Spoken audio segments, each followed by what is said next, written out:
रखुमाईने हट्ट धरावा, विठू माऊलीने तो पूर्ण करावा. तिने रुसून द्वारका सोडावी, त्याने तिच्यासाठी पंढरीची वाट धरावी. तिच्या प्रेमाने कृष्णालाही विठू करावं, जगाच्या बापाने पंढरीत येऊन माऊली व्हावं. तिने सोबत उभं न राहण्याचा मान करावा, त्याने कमरेवर हात ठेवून तिला मनवण्याचा प्रयत्न करावा. दोघांचा संसार पंढरीत येऊन खुलावा, भक्तांना त्यांचा कृपा आशीर्वाद मिळावा. जशी तिळाला लाभली गुळाची साथ, त्याचप्रमाणे मला लाभली तुमची सर्वांची साथ. आणि ही आपली साथ अशीच कायम जगाच्या शेवटच्या क्षणापर्यंत राहू दे. तिळगुळ तर फक्त एक निमित्त असतं, खरी गोडी आपल्या शब्दात असली पाहिजे. आणि ती गोडी तुमच्या सगळ्यांच्या शब्दात आहे बरं का. त्यामुळंच तर कमेंटच्या माध्यमातून तुम्ही सगळे मला भरभरून प्रेम आणि आशीर्वाद देत असता आणि इथून पुढेही असंच प्रेम आशीर्वाद देत राहा. भोगी झाली, परवा दिवशी संक्रांत झाली आणि काल किंक्रात पण झाली, तरी पण माझ्याच्याने काही व्हिडिओ अपलोड झाला नाही. व्हिडिओ अपलोड करायला उशीरच झालाय, काही कारणानिमित्त क्षमा असावी. नमस्कार, मी छाया. आपल्या सर्वांचं आपल्या आणखीन एका नवीन व्हिडिओमध्ये अगदी मनापासून स्वागत करते. आणि हा व्हिडिओ भोगीचा आणि संक्रांतीच्या दिवशीचा 2 दिवसाचा एकत्र केलेला असणार आहे. तर बाजारातून भाजीपाला पण घेऊन यायचा आहे. तर आणि आज भोगी ना, तर भाजी मी सकाळी नाही बनवली, संध्याकाळी बनवणार आहे. कारण सकाळी सगळे गेले होते जिकडे तिकडं ना, मग संध्याकाळी सगळे घरी असतात ना, सगळेजण मस्त भोगीची भाजी खातेन पण म्हणलं, त्यामुळे मग संध्याकाळीच भाजी बनवते. तर भाजीचं मी काहीच नव्हतं आणलं, कारण इलेक्शन ड्युट्या लागल्यात फौजी साहेबांना ना, तर त्यांना वेळच नाही. तर म्हणलं आता चला भाजीला पण घेऊन येऊ. तर चला निघलेत हे, कारण एकदा बाहेर निघलो ना, फौजी साहेबांना अजिबात दम निघत नाही. त्यांनी गाडी पण चालू केली आहे ना. हे पहा लगेच चला चला चला निघलो चप्पल घालते.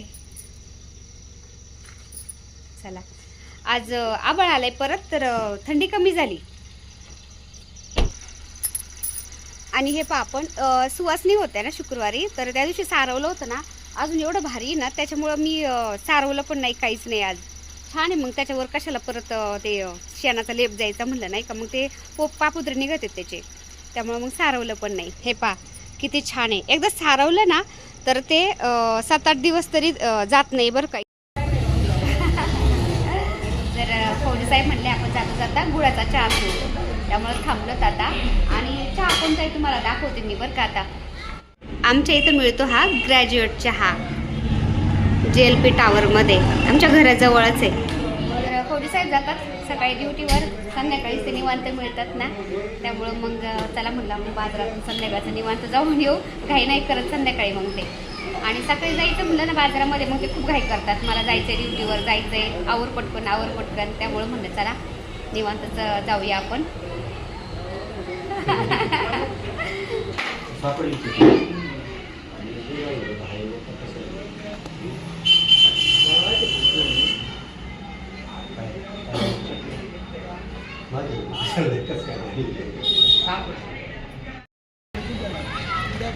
चला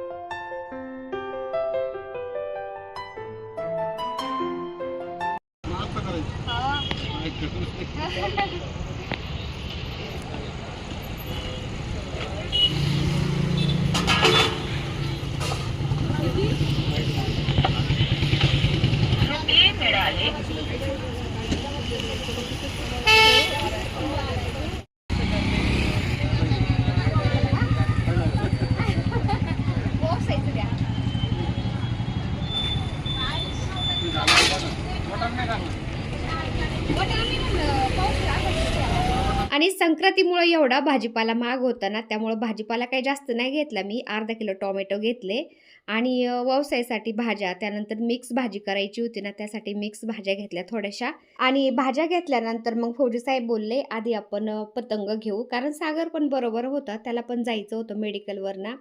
तर मग पतंग घेतल्या आधी सागर गेला मेडिकलवर आणि फौजी साहेबांनी मी आलो मग सुगड घ्यायला. सुगड घेतल्यानंतर फौजी साहेब म्हणले पाणीपुरी खावं लागती. मग पाणीपुरी खाल्ली आम्ही आणि त्यानंतर निघलो घरी. आणि भाजीपाला वगैरे सगळं घेऊन मग आलो आम्ही घरी. आता घरी आल्यानंतर मला भाजीपाला निसायचा होता, त्यानंतर स्वयंपाक पण करायचा होता आणि दुसऱ्या दिवशीची जी संक्रांतीची तयारी ना ती पण करायची होती. म्हणजे भाजीपाला निसून ठेवतात व्यवसायाला जायला ना, मग आदल्या दिवशीच थोडीशी तयारी करून ठेवली ना, दुसऱ्या दिवशी मग बरं पडतं. आणि भाजीपाला नेसायचं म्हणलं ना, राजू मला मदत करतच असतो. तर तो बोलला, "मी हरभऱ्याच्या घाट्या तोडतो, तोपर्यंत तू मिक्स भाजीची तयारी कर." 2 दिवसापासून आभाळ येत होतं आणि असं वाटलंच नव्हतं की पाऊस येईल. तर आम्ही भाजी नेसत होतो ना, अचानक पावसाचा आवाज आला. अरे बापरे, आकाश, पाऊस यायला लागला. बापरे, गाडी आतमध्ये घे. घेतलेली. भिजता ना तुम्ही आता. तर हे पहा मंडळी, कोणते दिवस आहेत पावसाचे. पाऊस येतोय, आकाश. तर हे पहा, भोगीच्या दिवशी आज संध्याकाळी मस्त पाऊस यायला लागलाय आणि आमच्या आकाशला पाऊस खूप आवडतो. आवराजून तो बाहेर आलाय पाहायला पाऊस. ये ना आकाश. तुझ्या पाऊस आलाय. मला आणि आकाशला पाऊस खूप आवडतं. म्हणजे पावसाचं वातावरण, पावसाळा खूप आवडतं खरंच. है ना आकाश? काय मस्त वास येतो पावसाचा ना.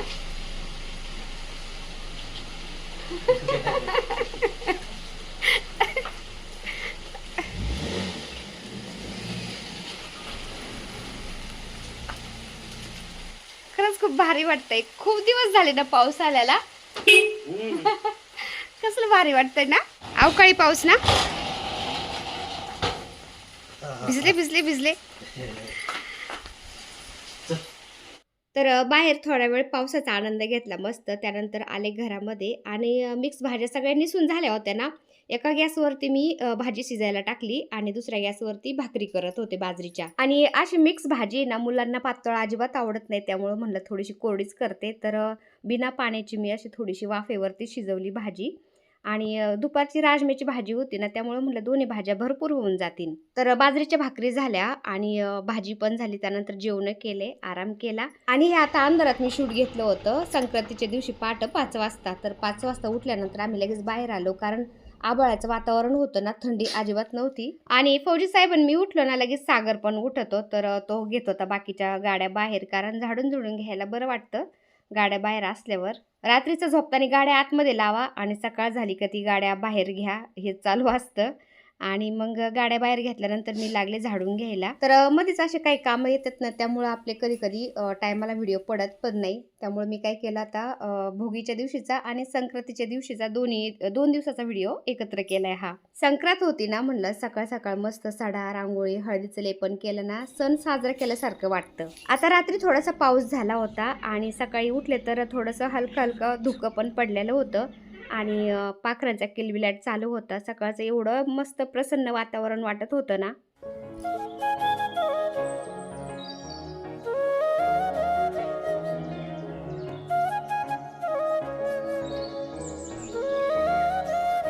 आता मकर संक्रांत 14 जानेवारीला आपण का साजरी करतो, त्याचं महत्त्व काय, अगदी थोडक्यात मी तुम्हाला सांगते.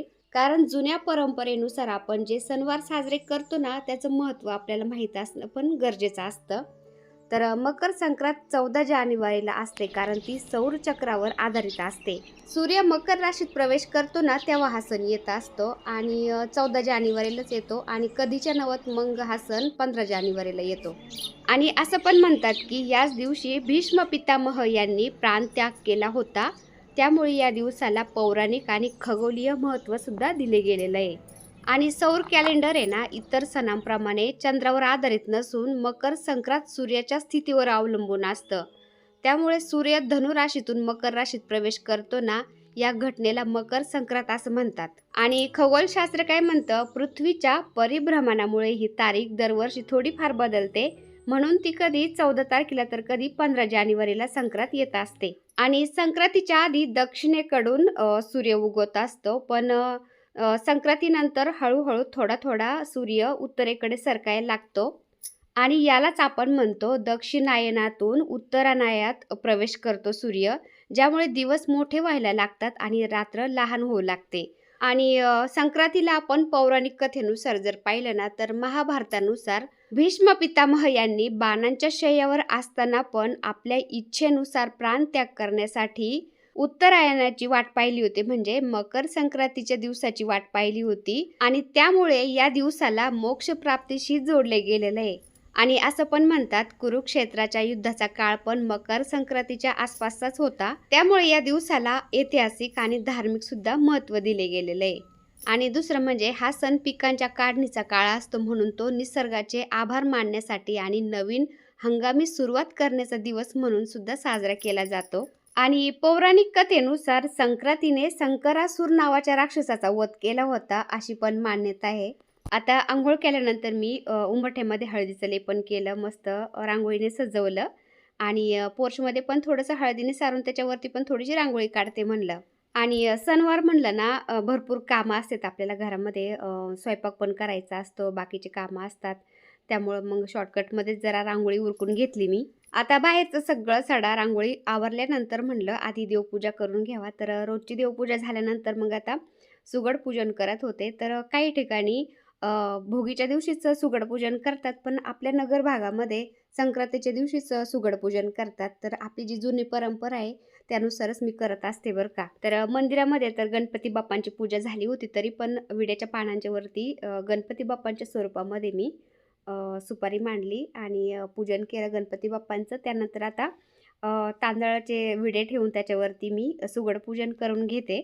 काही ठिकाणी याला आता सुगड म्हणतात, तर काही ठिकाणी खण म्हणतात. आमच्या गावाकडं तर जुने लोक आहेत ना, खणच म्हणायचे, पण इकडं सुगड म्हणतात. आता सगळ्या सुगडला मी कलावा बांधला. त्यानंतर तांदळाच्या राशीवर ते सुगड मांडायचे आणि त्याच्यामध्ये आपण जे वंशाचं सामान सगळं बनवलंय ना, तीळ तांदूळ सगळ्या भाज्या मिक्स केल्यात, तर त्या सगळ्या भाज्या त्या सुगटमध्ये भरायच्या. आणि पहिलं आजी आई सासूबाई सगळ्या सांगायच्या की तुळशीचा पण एक खण घ्यावा लागतो असा छोटासा. त्यामुळे मी तुळशीचा पण खण घेतला होता. आता सगळ्यात आधी तीळ आणि तांदूळ घालायचे असतात सुगडमध्ये आणि त्याच्यानंतर मग भाज्या घालायच्या असतात. आणि संक्रांतीच्या दिवशी मी साडी कोणती घातली होती, माझ्या भाचीबाईंनी घेतली होती ना मला दिवाळीला, तर ती साडी घातली होती मी. आतापर्यंत त्याचं ब्लाऊज शिवूनच नव्हतं झालं, तर आता ब्लाऊज शिवून झालं होतं ना, म्हणलं तेच घालते मी. आणि संक्रांतीला ज्या साड्या घेतल्यात ना, तर त्या साड्या मी संक्रांतीला घातल्याच नाही, कारण संक्रांतीला पिवळं काहीच नव्हतं घालायचं ना, त्यामुळं म्हणलं आता ती पिवळी साडी नाही घालत. त्याचं ब्लाऊज पण शिवून झालं होतं. तर आपले एक सबस्क्रायबर ताई आहेत ना, भारती ताई, त्यांनी मला ब्लाऊज एकदम अर्जंट शिवून दिलं ते. पण नंतर लक्षात आलं की आपल्याला पिवळी साडी तर घालायचीच नाही, त्यामुळे मग ती नाही घातली. भाचीबाईंनी साडी घेतली होती तीच घातली. तर रोजची देवपूजा पण झाली होती, त्यानंतर सुगड पूजन पण झालं होतं. आणि सकाळचा स्वयंपाक मी नॉर्मलच केला होता. पुरणपोळी दुपारच्या नंतर करण म्हणलं होतं, फक्त पुरण करून ठेवलं होतं सकाळी मी, कारण एकदा पुरण झालं ना त्यानंतर मग बाकीच्या स्वयंपाकाला जास्त वेळ नाही लागत. त्यामुळं म्हणलं आता वसून आल्यानंतरच बाकीचा स्वयंपाक करण. आता फौजी साहेब पण ड्युटीवरून दुपारी आले होते आणि मंदिर जरा लांब आहे ना घरापासून. फौजी साहेब म्हणले भरपूर लांब जायचंय, तर चल मी घेऊन येतो म्हणले तुला गाडीमध्ये. मग फौजी साहेबांनी गाडी काढली, आम्ही आलो वावसायला. तर बघतो तर काय एवढी मोठी लाईन लागली वावसायला, कारण 3च्या नंतर मुहूर्त होतं वावसायचं ना, त्यामुळं भरपूर एकदम जास्त गर्दी झाली होती तिथं. त्यामुळं मग लाईनशीर व्यवस्थित सगळे दर्शन घेत होते. आणि आपल्या इथं कन्यापूजनसाठी मार्गशीर्ष महिन्यातल्या गुरुवारसाठी ज्या छोट्याल्या मुली येतात ना नेहमी, तर त्या मुलींच्या मम्मी होत्या इथं. आपल्या इथं जवळच कॉलनी येते, त्या कॉलनीमध्ये राहतात त्या. तर मी त्यांच्याबरोबरच येणार होते, पण माझं आवरलंच नाही. त्यामुळे त्यांना म्हणलं तुम्ही पुढं चालायला लागा, आम्ही येतो पाठीमागून. तर फौजी साहेबांना आम्ही पाठीमागून येऊपर्यंत त्या लाईन लागल्या होत्या. मी त्यांच्याकडे गेले आणि मग झाले दर्शन. आमचे दर्शन होऊन बाहेर आल्यानंतर मग म्हणतात ना, रामाचा वौसा सीतेचा वौसा आला नगरात आणि घ्या पदरात.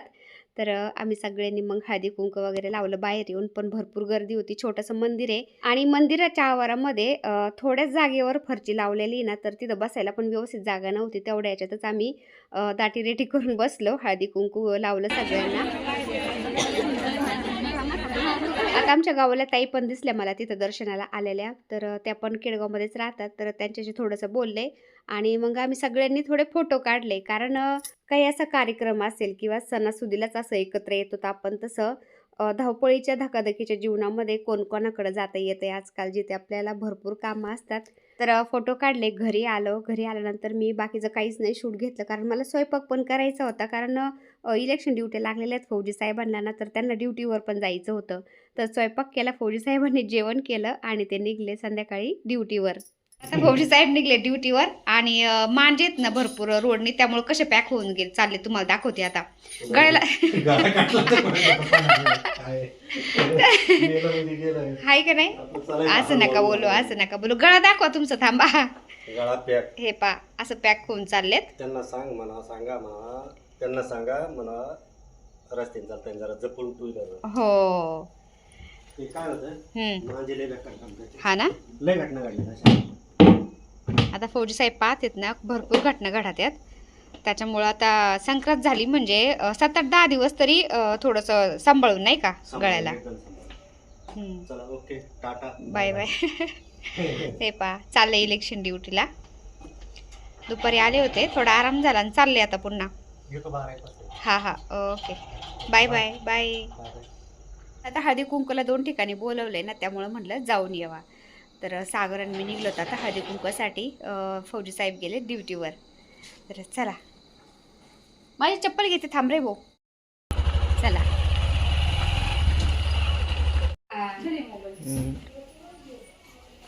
बस ना सागर, पाणी देऊ. बरी तब्येत आता. मी आता फोन केला, अर्चनताईला आता फोन केला, म्हटलं ये. आता मी पहिले जुन्या घरामध्ये राहत होते ना, तिथं जवळच ही रेणुका नावाची मुलगी राहत होती. तर तिचं आता लग्न झालं, तिला 2 मुली पण आहेत. तर आपल्या घरापासून थोड्या अंतरावरच राहते ही. तिने हळदी कुंकाला बोलवलं होतं, तर तिच्याकडंच गेले होते मी हळदी कुंकाला. तर कोणी संक्रांतीच्या दिवशी पण हळदी कुंकू ठेवतं, तर कोणी नंतर पण ठेवतात रथसप्तमीपर्यंत. तर मी पण हळदी कुंकू नंतरच ठेवत असते, कारण संक्रांतीच्या दिवशी एवढे कामं असतात ना आणि भरपूर थकलेलं असतं.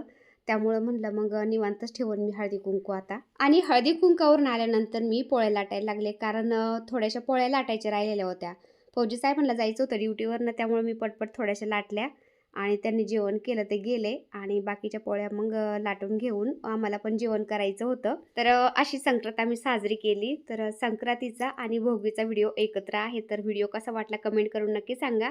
व्हिडिओ आवडला असेल तर एक लाईक नक्की करत जा ताईंनो. चॅनलवर नवीन असाल तर प्लीज आपल्या चॅनलला सबस्क्राईब पण करा. चला तर भेटूया पुन्हा अशाच एका छानशा व्हिडिओबरोबर. तोपर्यंत बाय. व्हिडिओ पूर्ण पाहिला त्यासाठी मनापासून आभारी सर्वांची. सर्वांना श्री स्वामी समर्थ.